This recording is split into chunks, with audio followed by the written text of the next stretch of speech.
In 1956 Chicago, Leonard Burling is an English cutter who runs a custom tailor shop in a neighborhood controlled by Irish mob boss Roy Boyle. Roy's son and second-in-command, Richie, and his chief enforcer, Francis, use Leonard's shop as a stash house for dirty money. Leonard tolerates this arrangement as the Boyles and their men are his best customers. Your father was here. Oh, yeah? Yesterday. Why don't you, go up front and check on your secretary for me, all right? Will you excuse me?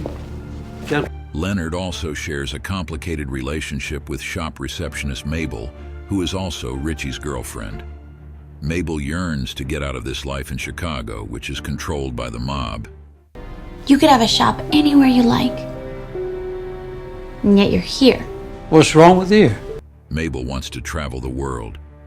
Mabel is clear that she will never train to become a tailor like Leonard or take over the shop like he wants. Richie dislikes Francis, as Francis has the ear of Richie's father, Roy. One night, Francis shows up at the shop with Richie, who's been shot in the belly after a confrontation with the rival LaFontaine family. Leonard is forced at gunpoint to treat Richie's wounds and hide a briefcase containing a copy of an FBI recording with detailed information on the crew's operations, which was provided by The Outfit, a nationwide syndicate founded by Al Capone. Francis gets in touch with Roy and departs, leaving Leonard and Richie alone. Richie believes that there is a rat in their organization, as the LaFontaines seem to know their every move, and believes that the recording will reveal the rat's identity.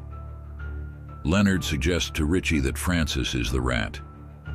Leonard says that he used to apprentice for years at a tailor shop in London and learned his craft. He came to Chicago, as London was poor after the First World War and people could not afford the nice things in life, like the suits he stitches. Due to poverty, people took to cheap blue jeans, which became all the rage. When Francis returns, Leonard intercepts him, claiming that Richie is lightheaded and delusional from blood loss. Leonard says that Richie is fiddling with the tape and wants to know who the rat is. Francis meets Richie and says that he found a high-tech guy who can play the tape. Francis wants to take the tape and play it to figure out who the rat is. Leonard had already convinced Richie that if Francis has the tape, he could paint anybody as the rat, even if Francis himself was the rat. Richie wants Francis to wait till Roy gets to the shop. Francis insists that he wants to identify the rat immediately. They both struggle for the briefcase and it falls open, revealing that there was no tape inside it. Both believe the other took it. Where's the tape, Francis? You must be out of your mind to point that gun at me. Gentlemen. Richie threatens Francis, who kills him. He and Leonard hide Richie's body just as Roy arrives with his bodyguard Monk. The two men lie and tell Roy that Richie left the store on his own and took the tape with him. Francis volunteers to go find him. Roy starts chatting with Leonard and tells him that the outfit is like the United Nations of the underworld.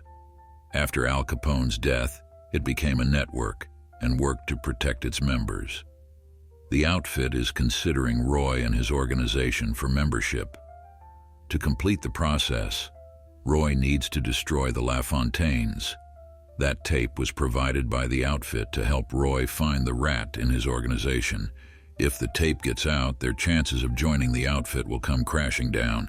The tape was made by the FBI by placing a recording device inside a hidden location, and the outfit was able to get a copy of it through their contacts.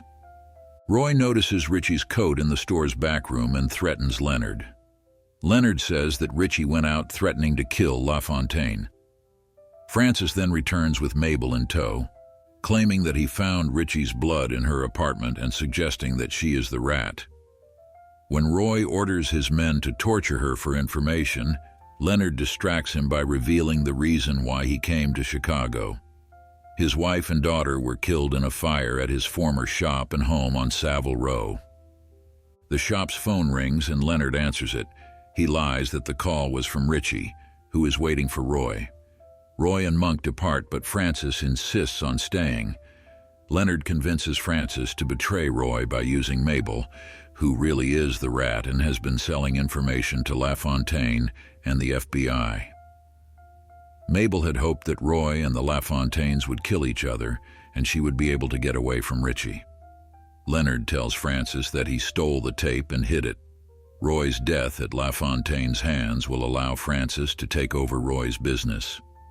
At Leonard's urging, Mabel calls Violet LaFontaine to give her Roy's location and offer to sell her the recording.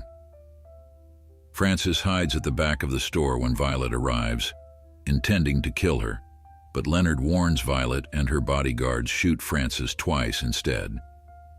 Mabel takes the payment, and Violet leaves with the tape. It is revealed that the night's events played out due to Leonard's manipulation. Leonard has been deceiving the Boyles by planting fake messages from the outfit, and knew that Mabel has allowed the FBI to place a bug in his store. The recording Violet took was a fake. The real one is still in the store and has been recording the night's conversations, capturing enough information to convict any remaining Boyles as well as LaFontaine. Leonard gives Mabel the real tape to send to the FBI and urges her to use LaFontaine's money to live her dreams. Intending to start over again, Leonard douses the store with flammable liquid and lights it with a match, but is interrupted when Frances gets up and tries to kill him. Leonard tells Frances that he used to be a gang enforcer like Frances, but left when he was ordered to commit a heinous crime.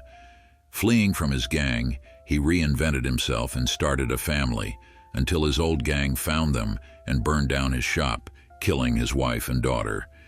Leonard fatally stabs Frances in the neck with his prized fabric shears. Wearing a dark jacket to hide his wounds, he quietly